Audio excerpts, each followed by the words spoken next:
Hello again, everybody. Michael Matt from Remnant TV. This is a special edition of the Remnant Underground this week due to recent events in Minneapolis, which are unfolding rapidly. So much of the following video we dropped a couple days ago, but I want to re-release it, an edited version of it, for obvious reasons, since things have really changed. And I believe the message of tonight's Underground is extremely important because things are they're unwinding here. The Christless chaos is escalating. Not sure how much time is left, not only for Minneapolis, but for all of us. This country is going in a very, very different direction now. So Minneapolis tonight, the Christless chaos is setting the stage for what appears to be the police state that we've been concerned about for a long time, warning against in the pages of the Remnant for 60 years. But what you're about to watch, friends, I think, from what I've been able to tell and the reaction that we've gotten so far, is really unlike any other take on this topic that you're going to see on the internet, because it fits into an understanding and a comprehension of this revolution, of counter-revolution, that not a lot of people have been following for a long time, but we have been. This has to do with Freemasonry. This has to do with the Enlightenment. This has to do with the attack on the social kingship of Jesus Christ, the attack on the Christian confessional state, the attack on Christendom. All of it, so much more, such a grander vision of things than most people are aware of through no fault of their own. So my take on this is not partisan, friends. God help us, it's not Republican. It's not Democrat. So if you're ready to think with me, think and pray, God help us, outside the boxes that Big Brother has crafted for us and set up for us, then come on, let's do this. Everybody now knows there was another ICE shooting here in Minneapolis yesterday.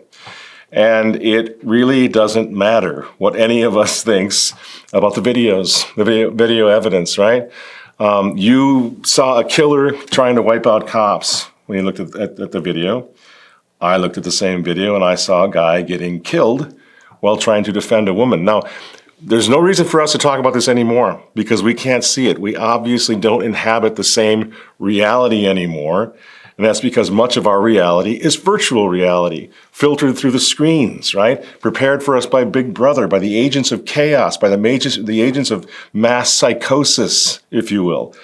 So the question that we should be asking ourselves right now is, why is it that when two traditional Catholics look at the exact same video, they see something entirely different going on, right? That's the question. No matter what you see, the question is, gee, I wonder why that guy sees something totally different, because then you start getting to what's going on here. We are too polarized right now to believe what we see with our own eyes. Or as George Orwell put it, the party told you to reject the evidence of your eyes and your ears. It was their final, most essential command. That's where we are. And we need to sort through this and figure it out. And maybe without mutual assured destruction among the children in the camps of the children of light. Because it's affecting us. We are tearing ourselves apart right now because we're playing their game by their rules in their arena. And we need to stay in ours. The arena of Christ the King. I was down there last night where this man was shot, and it looked like something out of Les Miserables, literally piles of boxes and furniture at the end of the streets to block it off, and something else very different than any of us have ever seen going on in the middle, you know? So if you think what's happening in Minneapolis right now is about immigration, you have a superficial understanding of our reality here in Minnesota. It's a superficial understanding of the reality of this revolution. This is not about immigration reform. This has become a propaganda event that would make Joseph Goebbels blush, okay? But see, I'm done with that. And that's why we are trying real hard here in the Remnant Underground, Remnant TV, to bypass these inane talking heads and to talk directly to you instead, to offer you on-the-street impressions of what's going on here. Me to you, honestly, heart to heart. You know I'm not trying to deceive you. I'm trying to give you the truth when the truth is really, really getting hard to find out there. You know? This has very little to do with immigration reform, as you'll see if you watch tonight's Underground all the way through. I've been on the street. I've been driving through the city. I've been talking to real people. Last night I went down to the place where Alex Preddy was shot. Someone had set up a little Hail Mary plaque, I noticed when I got there. right at the place where he died, and I was moved to encourage the people down there to pray for Alex. We prayed the Our Father for the repose of his soul. I think that was probably the most important thing I've done in a long time. Eternal rest grant unto Alex, O Lord, and let perpetual light shine upon him.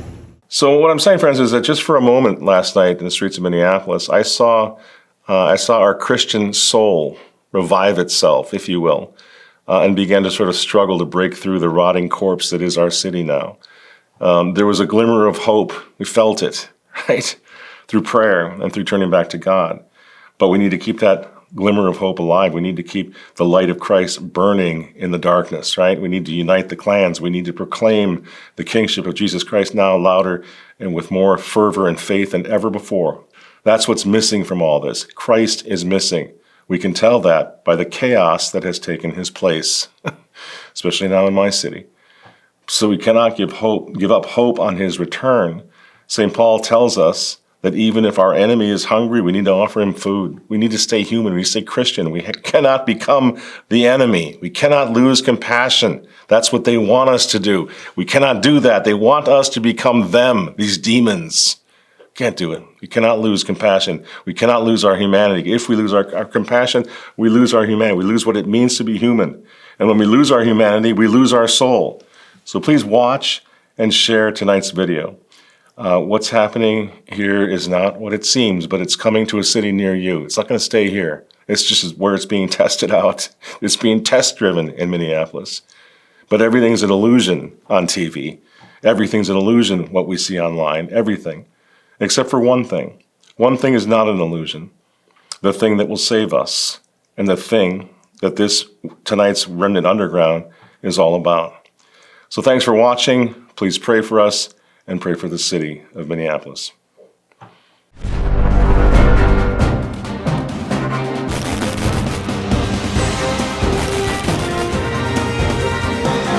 Hello again, ladies and gentlemen. I am Michael Matt, and this is the Remnant Underground. So, Minneapolis, once again, is the epicenter of geopolitical conflict, again, like it was during BLM, like it was after the George Floyd situation. There have been a lot of people pushing back against the Trump administration on the tactics of ICE here in Minneapolis, and I think they got the message loud and clear. And Donald Trump has made a made a concession, made an admission, a 180, that I think is going to change. I think it was a wise thing to do. It's changed everything. Check this out. And we have a lot of heart. They said, you got to lighten up on this. We have a lot of heart for people. They came in illegally, but they're good people, and they're working now on farms, and they're working in luncheonettes and hotels and all. And we're looking to get the criminals out right now, the criminals. Now, I've been on the streets of Minneapolis talking to people on all sides, and Muslim groups, liberal protesters, everybody I can possibly find. This is essentially what they've been saying as well. For example, here's a Muslim guy who said, yeah, this seems like they're after everybody, not just the bad guys. So what Trump just said, in other words, is going to help. Here's what he said. Do you sense that they're actually trying to go after a criminal, illegal aliens, or do you sense it's just kind of anybody that... I think it's anybody. It's anybody. It's not criminals. You know, we know some people personally that were picked up with people that just had, just living an honest living. Right, decent jobs, have a family, never been involved in any type of criminal activity, and they're just being taken right from their family. And let's be very clear about something. Speaking for myself, for our team here at the Remnant, we're all for immigration reform. You have to have borders. You have to have laws. I am the grandson of immigrants. My grandfather, grandmother, both came over from the old country. They spent like 5 years, a long process back then, applying to become citizens, learning the language, and then they were so proud of that once they got their citizenship. I completely believe in this. You have to have order. You have to have the rule of law. You have to have a process. Nobody's questioning that. But that doesn't mean you can't ask the questions about what do you do with the crisis now that forces beyond your control. Radical leftists were just letting people pour into this country. What do? You really think you can get rid of all of them? Is it worth establishing a sort of police state to get rid of all of them? Or is it more intelligent, as I think Donald Trump was trying to now sound more compassionate? Is it more compassionate, intelligent, expedient, realistic to say, let's get rid of the bad apples, let's get rid of the criminals, and then let's see what we do about the ones who are here now, who are just trying to start over, you know? We all understand what this is, friends. We've been talking about it for a long time. You know? This world without borders thing. Well, this is evil. This is George Soros backed. It's a nightmare. It's what the New World Order is all about. No countries, no heaven, no hell. Imagine there's no religion, right? And no countries too. Of course we're opposed to that. Right? I've been opposed to it all my life. But I am trying, as best I can, to find the most Christ-like position and principle to follow now that we're in the middle of this rather dystopian nightmare. And here's the thing, I think there is something. No, I shouldn't say I think there is. I've been wondering if there's something else going on here. I used to be in law enforcement. I have never seen law officers behaving like these ICE guys are behaving. Not all of them, but way too many of them. It's like they're putting something on display. It's like terror tactics. I've never seen anything like it. Right down to profiling by the color of skin. Why are they doing these things? We're going to get into this in a minute. But it seems like there's a possibility, if we want to have a constructive discussion, that immigration may be more of an excuse than anything else. An excuse for something else. Remember, I keep telling you, don't I? Don't believe anything on TV. Don't believe that they have compassion for these people, right? Everything's a lie. Everything's part of this new world order agenda, right? That's how I see it. And quite frankly, I'm not going to waste your time tonight analyzing TikTok videos. I'm not going to give you my expertise on the turning of the wheel of a car in a certain direction, the trajectory of that 4,000-pound vehicle. I'm not going to tell you about lesbian agitators, my opinion of that. I'm not going to give you my amateur sleuth interpretation of the video evidence of what we see with our own eyes. I think we all learned a lesson from George Floyd, right? From the video that we saw there, didn't we? The problem, though, was that, as I say, initially out of the gate, the Trump administration was defending the ICE shooting of Renee Good right here in Minneapolis. And right out of the gate, just sort of a knee-jerk, yep, that was fine, had to be fine. There's no problem there. J.D. Vance said it was fine. Kristi Noem said it was fine, right? And that got down to the level of the street, as we found out, walking around talking to people, and they felt, again, like the man has license to kill. So we resisted. And I think Trump got the word, not just us, of course, but lots of conservatives. This is not a Democrat versus Republican thing anymore. This is just kind of a humanity issue. What's happening up in Minneapolis? Boy, that looks bad. And I feel bad for the ICE cops, many of whom are good guys, but everybody's starting to look at them like, these guys are murderers, man, right? And so there's this polarization going on. And people are using verbs in a very interesting way. See, I don't believe that the ICE cop has to be accused of executing Renee Good. And I don't believe that Renee Good has to be accused of trying to murder the ICE cop. You see? Those are the words. Those are the inflammatory words that only heat everything else up. And you come to these people who are inciting more violence in my town, that idiot Don Lemon up here trying to help invade, trying to live stream the invasion of a church. Horrific. And this other clown that came up here and said he was going to burn the Koran on the streets of the steps of the Capitol, as though that was going to be helpful. Right? So you see, on both sides, everybody's trying to fire this thing up, exploit it for your own good, stir it all up and push record, because you might become a famous YouTuber now. What could happen today, tomorrow, to bring this temperature down out there? I think it requires the president to say, we're still going to go after the worst of the worst, but we're not going to be treating American citizens in ways that risk destroying a beautiful American city. So thank God Trump got the word, like, oh my gosh, yeah, something's not right here. We better dial this back. And so he admits that the shooting of Renee Good was a mistake. And this is good. And, you know, they're going to make mistakes sometimes. ICE is going to be too rough with somebody, or, you know, they're dealing with rough people. They're going to make a mistake sometimes. It can happen. We feel terribly. I felt horribly when I was told that the young woman who was had the tragedy. It's a tragedy. It's a horrible thing. Everybody would say, ICE would say the same thing. And I agree with that. That's what I say. I don't need to have the guy be accused of being a murderer. I think he overreacted. I've seen the videos, and it's not clear to me why he appears to be in the path of the vehicle more than once. When you approach someone in a vehicle in a law enforcement encounter, there's very basic steps you take to ensure the officer's safety and to de-escalate the situation. Like he jumped too fast for that gun. He didn't like being disrespected, pull the gun out. She was agitating. I mean, you know what I mean? It happens like that. And unless you've ever been in any situation like that, I have been. Unless you've ever had a loaded gun pointed at your chest, I have had that happen to me. It's a little hard to understand how weird it gets and how fast it happens, right? So what Trump says there, as far as I'm concerned, is a game changer. Good for you. That's what he had to say. Good. I don't care if it's for politics or not. Good. He said it. So now we can kind of move into a more nuanced, maybe I should say a more adult conversation about what's going on here. Because I've been saying this from the start.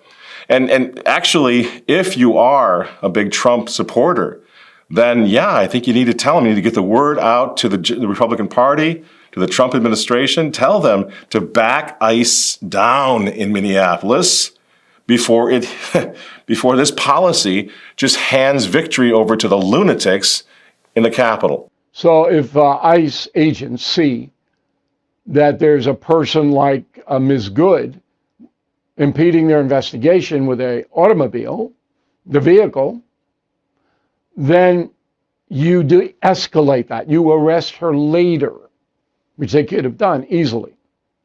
All right? You don't up it, because if there's a lot more violence, then the Trump administration is going to lose the country.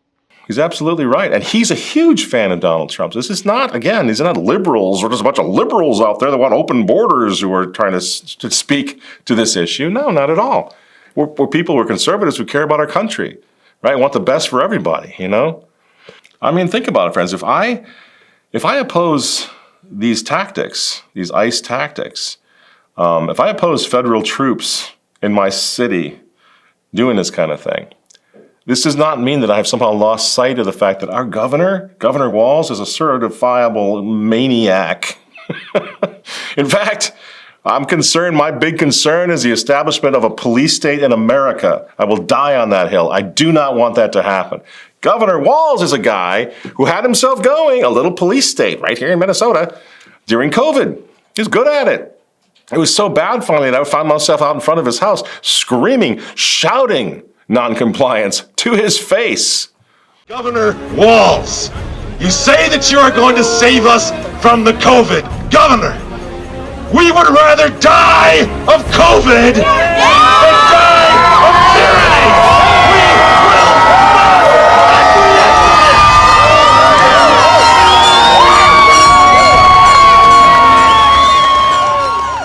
This clown even tried to cancel Christmas. So once again, we're out in front of the Capitol. There's a very Christophobic movement now in the world that wants to crush all those who believe in our Lord and Savior Jesus Christ. And a great way of making this obvious is we are going to say to them, they are not going to come into our homes on Christmas and tell us how and with whom we can celebrate the birth of our Lord and Savior Jesus Christ. Now, for the context that's needed, so that we don't just have that polarized, you're a liberal, you're a conservative, you're a boomer, you're an idiot, right? Those are just name calls and arguments, right? Imagine our delight after what you just saw, the two clips. Imagine how bad it was up here under this guy Walz. This is after he made Minnesota a sanctuary state for abortion and for transsexual, for transgender surgeries for children. Evil, evil guy, right? Imagine our delight 3 weeks ago when a massive scandal involving Somali daycare scammers and Governor Tim Walz landed on the front pages all across our country. Imagine it. Free at last. Finally, Walz was going to fall. The walls are coming down, right? And then all of a sudden, inexplicably, the Trump administration really ramps up the ICE brigades, okay, in the city. And this is, in my opinion, an overreaction which turned into sort of a weird, bizarre Christmas present redemption for one tampon Tim Walz. And we were like, what the heck? What is this guy, Teflon Man? No matter what, I mean, he was ready to resign, friends. I realize he's not running for office again because it was that big. The scandal was that big. He was ready to resign. And all of a sudden he's like, an opportunity. And that's why even conservatives up here were pleading with the Trump administration to dial it back, man.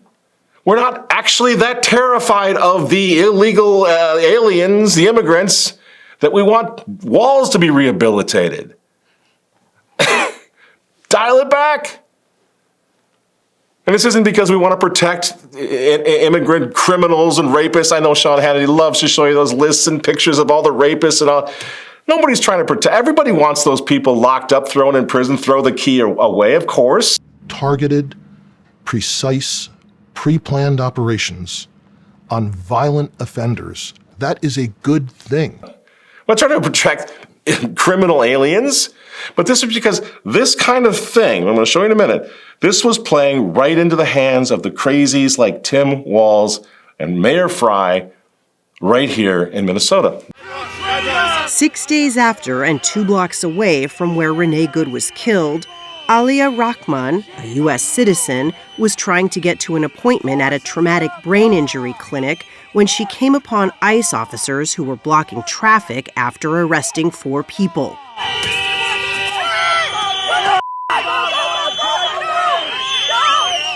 We reviewed footage of the entire incident.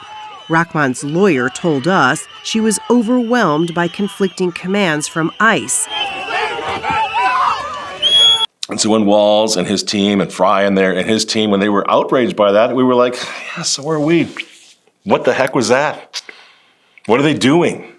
Do they not know about the optics of that? Don't they realize how that looks? Don't they remember George Floyd and what happened there? So nobody wants to see this on the streets of Minnesota. Nobody wants to see this on the streets of America, period, do we?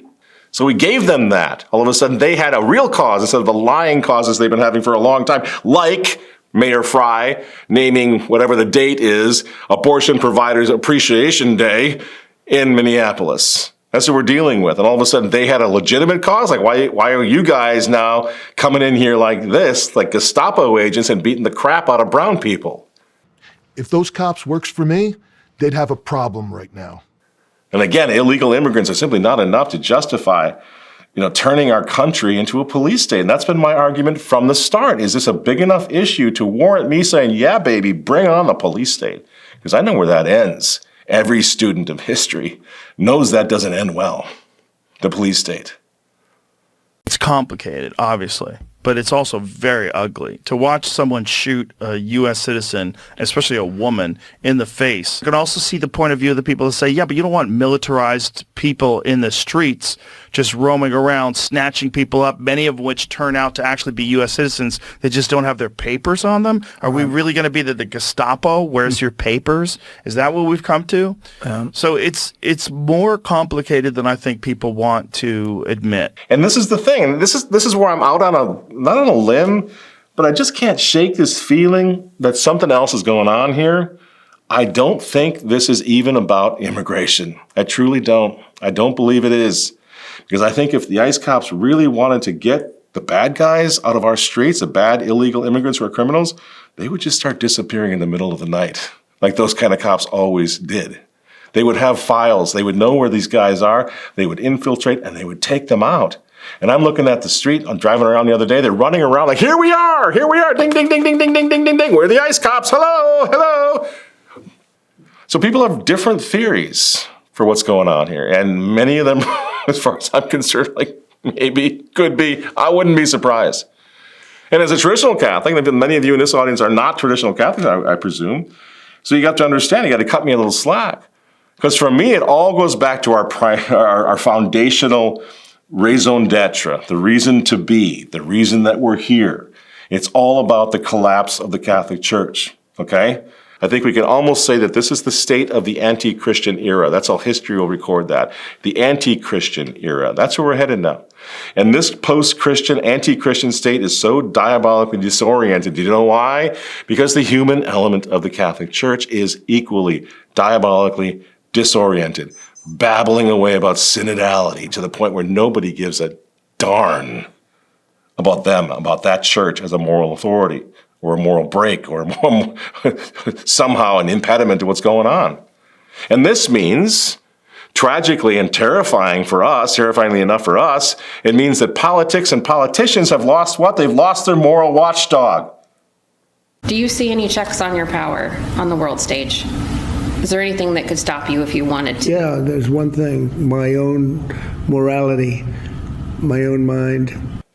It seems to me, friends, that the United States of America is moving away from democracy, and it's going in the direction of imperialism. And if you were curious, or if you didn't believe that at all, I would encourage you to watch Donald Trump's 2026 speech at the World Economic Forum in Davos, which happened just yesterday.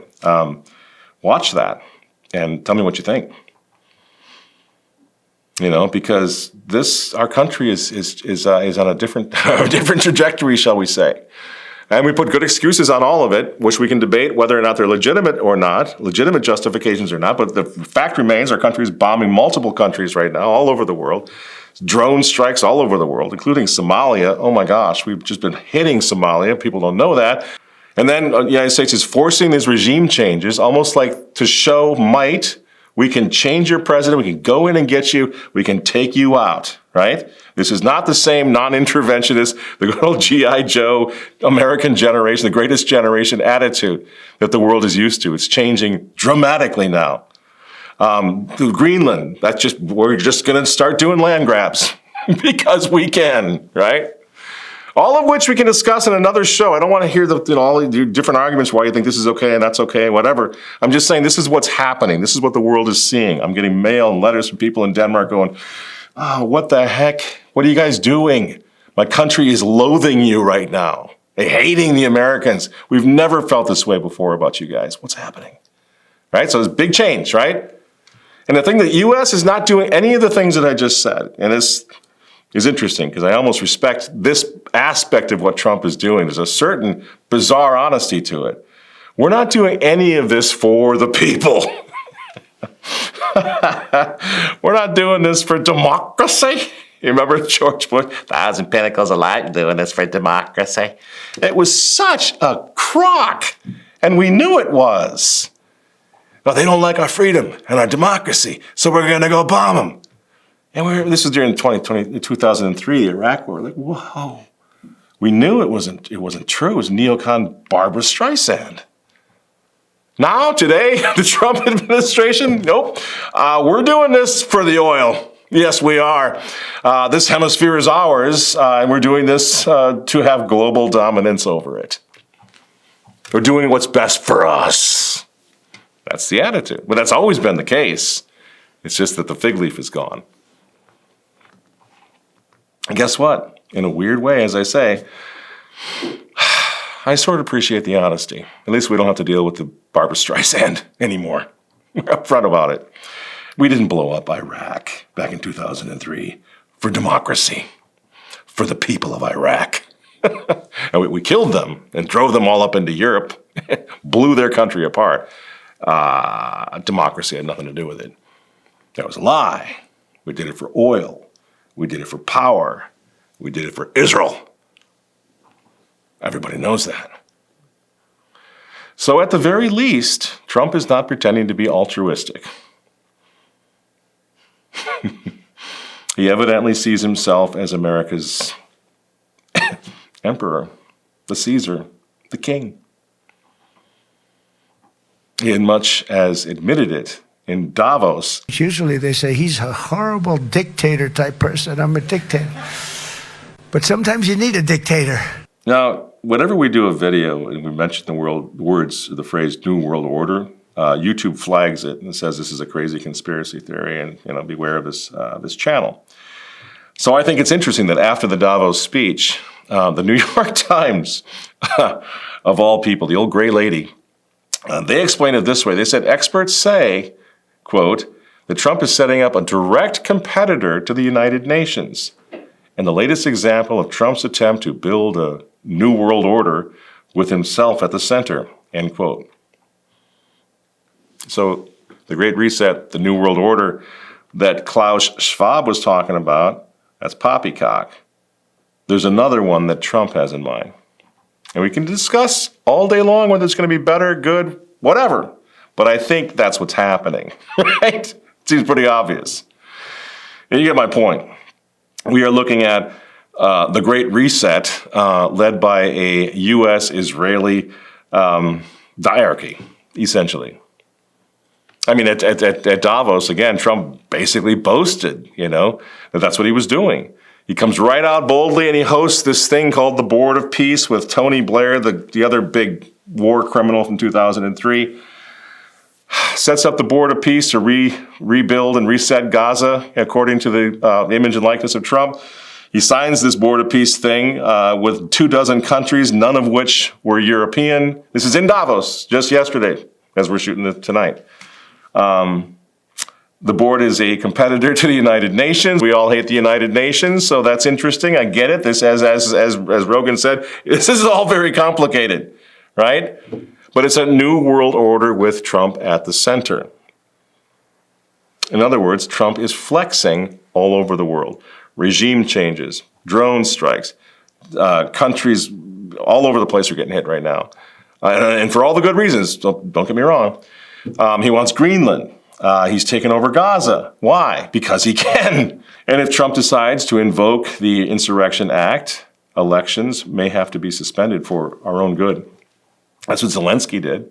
Ukraine no longer is a democracy, doesn't pretend to be. Ukraine doesn't have a vote. Ukraine has a dictator. And Donald Trump is behaving like someone who has no intention of turning this country over to the radical lefty Democrat losers at the whim of the American voters, which is why there's going to be a certain degree of support for that, because the other side has gone insane. And Trump is already talking about a third term. Miriam gave my campaign, indirectly and directly, $250 million. She was number one. Now I met Alan Dershowitz, and he said the legal thing about 4 more years. And I said, Alan, I agree with you. So we can do it. Think about it. Alan's here someplace. Where's Alan? Alan is here. Oh, he had a flight. Alan is here.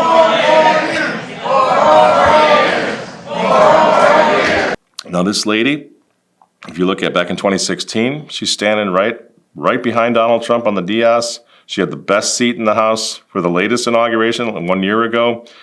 Miriam Adelson, she's all about Israel, and she has Trump in her pocket. She's basically purchased him. All you got to do is just decide what you want to do with that, but that's pretty much what happened. You saw him just admit it. She said, think about it. I'll give you another $250 million.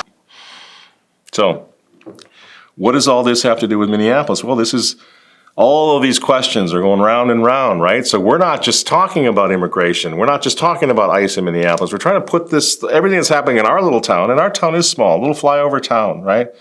Compared to Chicago and New York and all of that, Los Angeles. It seems like overkill, quite frankly. Nobody has asked for this help. Nobody was begging the government to come in and save us from the illegals. And so it seems a bit like overkill, almost like they're using our little town like a Truman Show, a little soundstage to send a different message, right? What's with this bizarre show or display of federal force here in one of the bluest states in the country? If you look at that, the images there, and imagine yourself in that little scrum. All those guys are masked up. I've been asking over and over again, why are they masked up? People, well, they're going to be doxxed if they don't. Man, even after the BLM thing happened and all the Minneapolis cops had to run for their lives from a mob that burned down the 3rd precinct, right? Even after that? Well, the Minneapolis cops didn't show up with their faces covered, worried somebody's going to identify. And they lived in Minneapolis. Their wives, their children, their husbands lived there. So why are these ICE guys all masked up? We know the effect of the dehumanizing effect of a mask. Isn't that one thing at least that we could say, hey, you know what? Let's lose the masks. I think we all are traumatized a bit by that, by the mask after COVID. And they look like they're performing some sort of a psyop, don't they?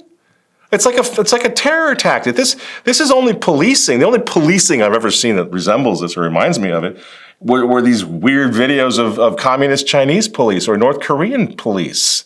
No respect for the rule of law, no respect for due process, just beat the crap out of citizens. Is this America? See, this is what I've been worried about.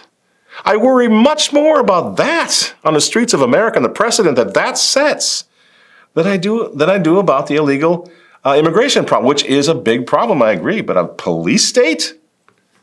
And then I wonder, as I look at my town, I'm driving around a lot in this town, I'm wondering, who are they trying to intimidate? Because what's happening here is not good. It's not good for you, it's not good for us, it's not good for any of us. We don't want to lose due process, friends, believe me. We don't want to lose that. You don't want to lose your Miranda rights. People are closing an eye to the abolition of due process right here in Minnesota. It's okay, man, because they're getting rid of the bad guys, you know? And they think, this is the kind of mis and disinformation, they think that ICE is deporting all the Muslims. I don't know if they're deporting any Muslims. But they're certainly not deporting the Muslims responsible for the Somali daycare fraud. Lots of people think they are. They're not. Do you know why? Because the Somali daycare fraudsters are legal citizens, and that's not up for ICE and Border Patrol. They need to be in jail and prison, don't get me wrong. But that's not ICE's responsibility.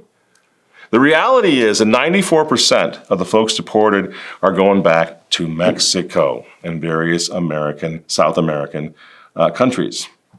And the rest end up in other various countries, not one of which is Somalia. They're not sending anybody back to Somalia. The daycare fraudsters are legal citizens. So this is not some Muslim purge.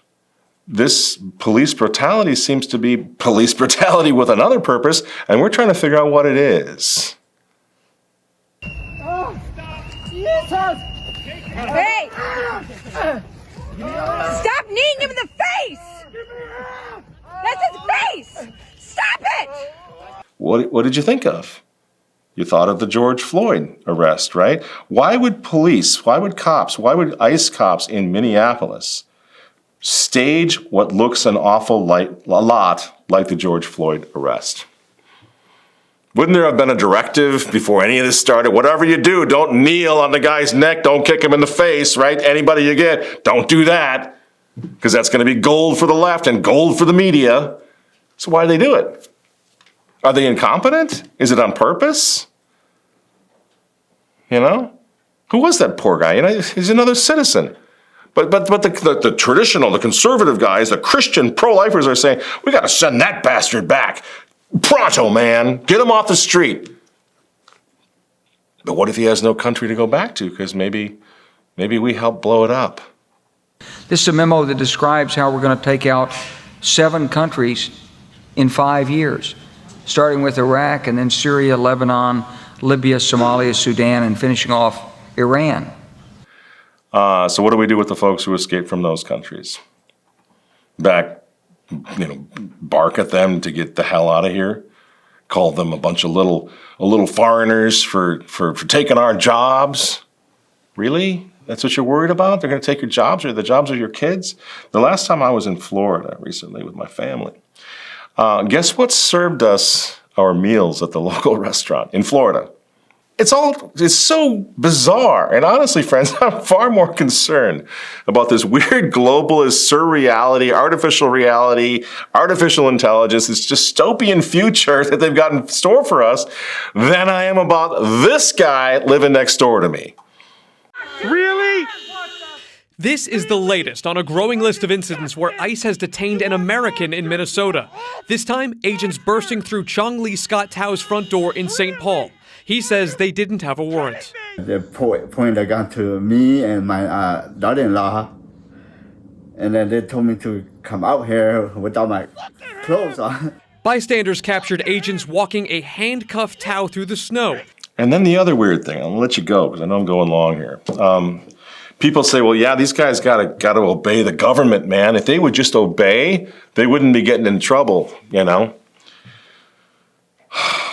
And I can't believe I'm hearing that. Because I've been wondering for a long time, if they put COVID-2 on us, how many of us are going to fall for that again? So did we learn anything from COVID when that's our response? Obey, man. Just obey. Do what you're told. Don't do your own research. Trust the political science. That's us now, after what we went through?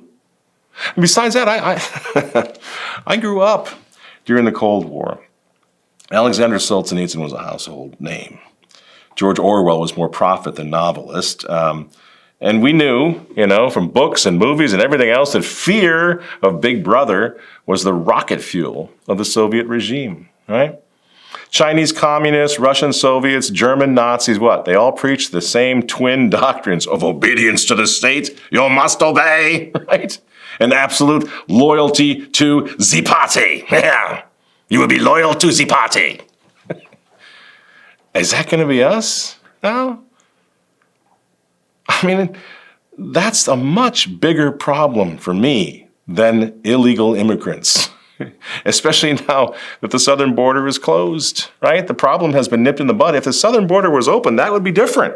If we could just count on more caravans just coming in here and just, never stopping forever, right? Okay, but to his credit, the Trump administration, the border is closed. Nobody's coming over. So we've nipped the problem at the source, it seems to me. We nipped it at the bud, right? No more coming in, So now we got to deal with this reality, which is a little different. As long as that's fixed, I'll bet we can do it.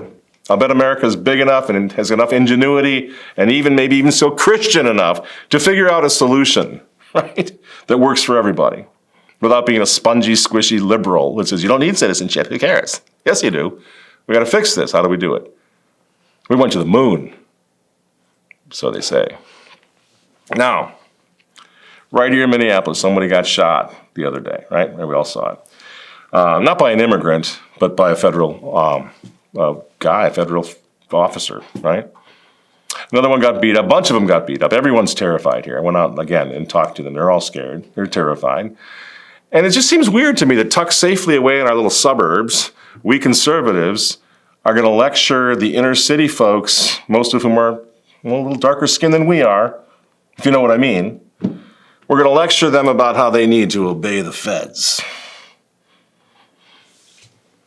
Renee Good, they say, she was observing ICE, and that's bad. Yeah, she got what she deserved, man.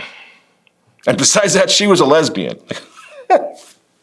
Do you really want the cop to be making moral judgments about people on the street and being judge, jury, and executioner like that? She's a lesbian? Okay. Well, the next regime is going to say, you're a pro-lifer. Boom! 3 shots to the head. Is that what you want? You see the problem with precedent. Well, she should have just obeyed, man. She got what she deserved. Do you think that this woman got what she deserved too? You're under arrest in relation to incitement. Incitement? What's that? Now, you're not obliged to say or do anything, but anything you say or do may be given evidence. Excuse me, incitement for what? What on earth?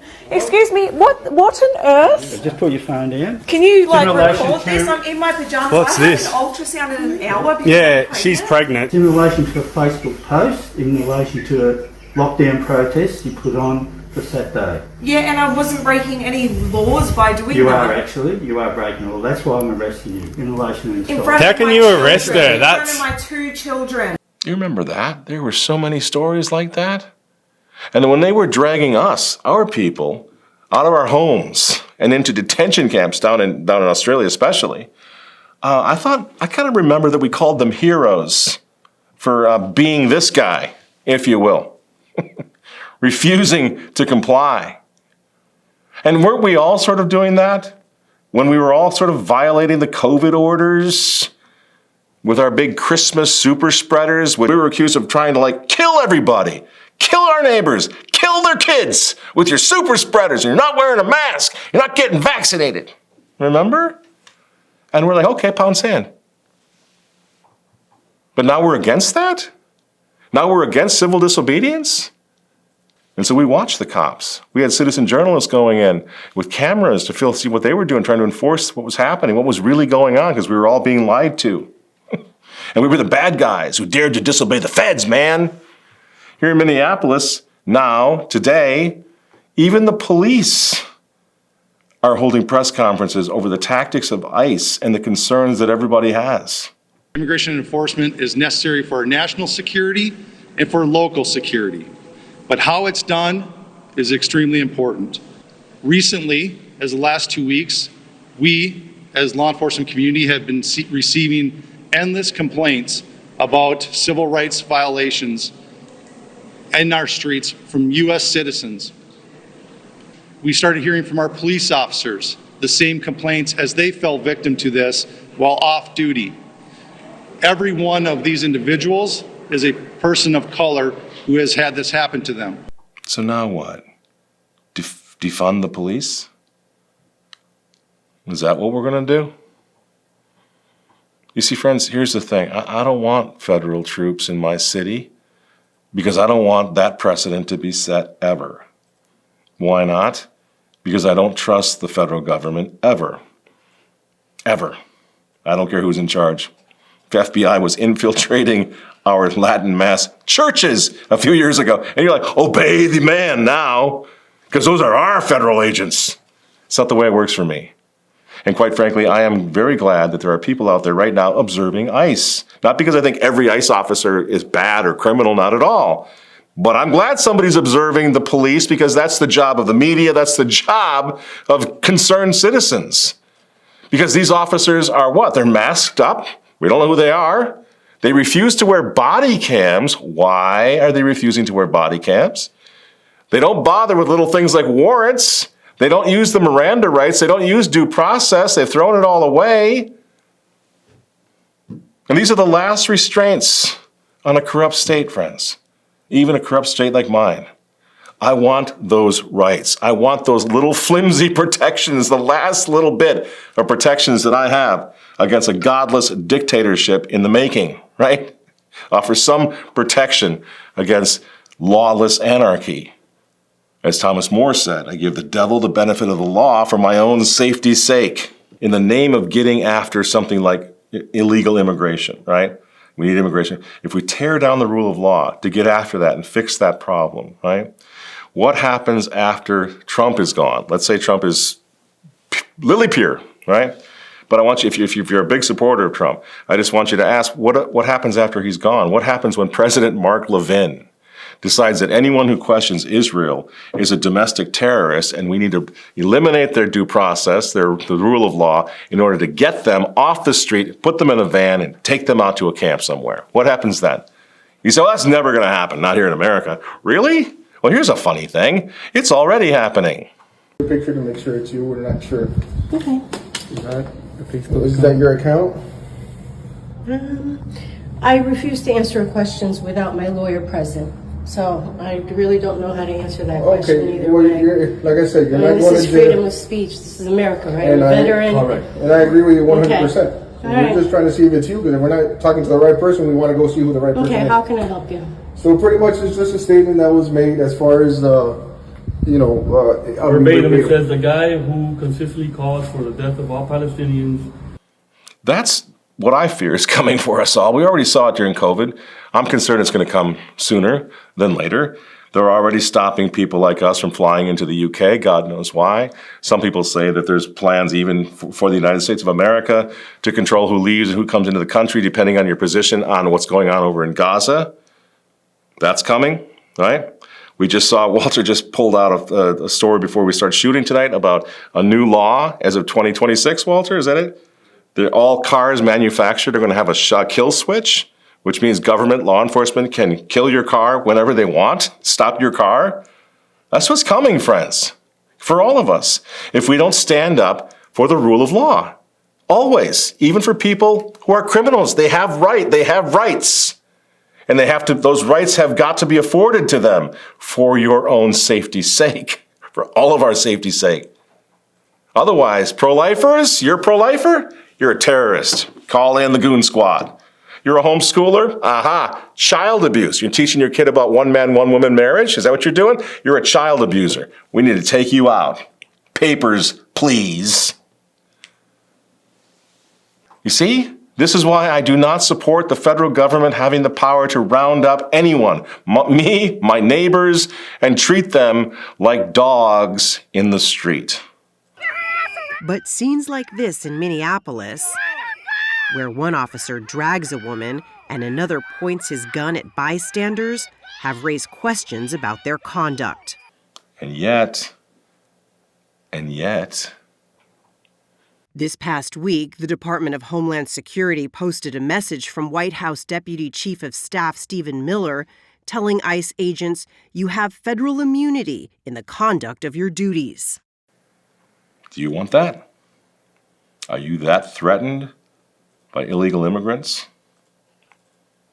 Because anyone who knows anything at all about history should really think twice about cheering this on here in my little town of Minneapolis, which is a point that I made while standing right where Renee Good bled out just a couple days ago.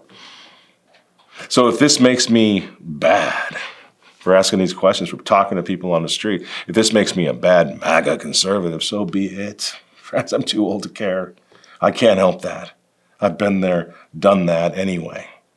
You know the drill, the story. In the pages of this newspaper in 2003, I vigorously opposed regime change in Iraq, much to the fury and rage and consternation of my conservative friends, the neoconservatives who accused us of being un-American. There was nothing worse than that, so I'm not going to back down from this. I may be wrong. I pray that I'm wrong about what's happening in my town. I hope I'm wildly paranoid. That'd be great. But I'm worried. I feel again like 2003, which led to a lot of problems, a lot of misery in the world. Changed things forever. Like, for example, the Patriot Act. Total invasion of our privacy. Total erasure of many civil liberties under the name of patriotism after that invasion of Iraq. What happened, right? So I'm not going to back down. And I understand that a lot of people don't like this. I can't help that. Because back then, when we opposed that war, you can't believe what it was like. I mean, it was hoorah, let's roll, freedom fries, all the way. And we lost a lot of subscribers. And most conservatives today realize what a debacle that invasion of Iraq was. Some of them have even apologized. Only a very, very few. It's one of the reasons I really respect Tucker Carlson, because he looks back and says, I was dead wrong about Iraq, right? But we don't have to do that again. We can question everything. We can question everything we're seeing, everything they're saying to us, and not be deceived. And we need each other to figure that out. We need to pray, and we need each other to have good, constructive conversations, and not the false dichotomy. Oh, you don't like ICE? Well, you must want Tim Walz. That's not an argument. That's stupid. Okay? And I mean, remember with COVID, we all went through this at COVID, when COVID landed, right? And then again, in the page of this newspaper, down here in the underground, we told the folks on TV to pound sand. And for that, we were accused of encouraging super spreaders. And we lost a lot of subscribers, too, for people who were terrified of the COVID. And there was Ukraine, much more recently, another bloody clown show, spearheaded by the same clown neocon that spearheaded the recent Venezuela disaster. Here is Lindsey Graham. This is just lunacy. We want to go all in and take out the regime. It's time for us to close the chapter on the Iranian Ayatollah and his henchmen and start a new chapter in the Middle East. Okay, that sounds good, but that's pathologically insane. I'm sorry, it is. Yeah. So I wonder if anybody is going to listen to Charlie. They would say he was the champion of all things true, good, and American. Anyone willing to listen to him on that? If you are now, you might not be in a few weeks when we declare war on Iran for Israel's sake. And many conservatives then are going to call us un-American anti-Semites for opposing it. It's coming. Well, we just can't help that. Same with the U.S.-Ukrainian proxy war, right? From the very start, I opposed that and lost a bunch of friends and a bunch of subscribers who called us Putin lovers and closet commies. Everybody sees it now, what it actually was. How many hundreds of thousands, I don't know, are we to 1 million deaths over there? I don't know how many young guys died, Russians and Ukrainians. It could have been stopped if we had constructive conversations at the time, at the beginning. Same with Gaza. Gaza genocide, right? I opposed that right from the start. I have a video that I think came out October 20th. So what would that be, a couple weeks later, after October 7th? Completely opposing that. The link down below. And that, of course, earned me the special commendation of anti-Semite from the conservative right, and that's coming. Anti-Semitism is a big one. We're not anti-Semites at all. But to question the country of Israel now is going to be seen as anti-Semitic. Next up, there was the GOP decision to strip their 2024 platform of most of its pro-life, pro-family language. Do you remember that? We went over that so many times, right? And then they endorsed gay marriage, and then they endorsed abortion pills, accounting for 65% of all the abortions in this country. And then they endorsed and said we were going to pay for IVF. The Republicans, the good guys did, in one fell swoop. This all happened. I objected, and I was blasted for wanting Kami to Kami, once again, to win the election. Well, I didn't, right? But I guess following one's conscience now is a sign of weakness. It's like nobody actually believes the Christian religion, our critics. They say it's great for Sunday, but it doesn't apply to politics, buddy. Yeah, it just keeps going. Venezuela then, that was the current thing a few weeks ago, which is all part of Greater Israel's expansion project. I know you don't agree with me on that one yet, but you will. Nobody puts Bibi in the corner. Venezuela. They're in cahoots with the Maduro regime, They're exporting terrorism to America, to the American hemisphere, and then they want these Hezbollah and Hamas to get their guys into the United States. So Hamas and Iran and its proxies are a threat not only to us, but to Israel, all America's allies in the Middle East, and to America itself. Yeah, I hear you, Bibi. So what do you think? It's time to liberate fascist Venezuela, right? In Venezuela, gay marriage is banned, abortion is banned, sex changes for transgenderism are banned. It's one of the very few countries in the entire hemisphere with those policies. It is on social policy, not defending the regime, just saying, one of the most conservative countries in North or South or Central America. Only El Salvador really comes close. And by the way, the U.S.-backed opposition leader who would take Maduro's place if he were taken out is, of course, pretty eager to get gay marriage in Venezuela. So to those of you who thought this whole project was globo homo, not crazy, actually. And now, finally, it's Greenland. And I oppose that, whatever the heck it turns out to be. And I believe that somehow, I checked that. I don't believe it. I just have this feeling that what's happening here in Minnesota, Minneapolis especially, is somehow part of all this big agenda. The trouble is the good guys who are doing all of this stuff, they've lost the high ground for me. Okay? They lost the high ground when they caved on abortion. I don't understand how we can make America great again. If we want to send all of our young girls, our daughters, our sisters into their bedrooms to privately and personally engage in infanticide and become baby killers. How do we make America great again when that's what we're doing?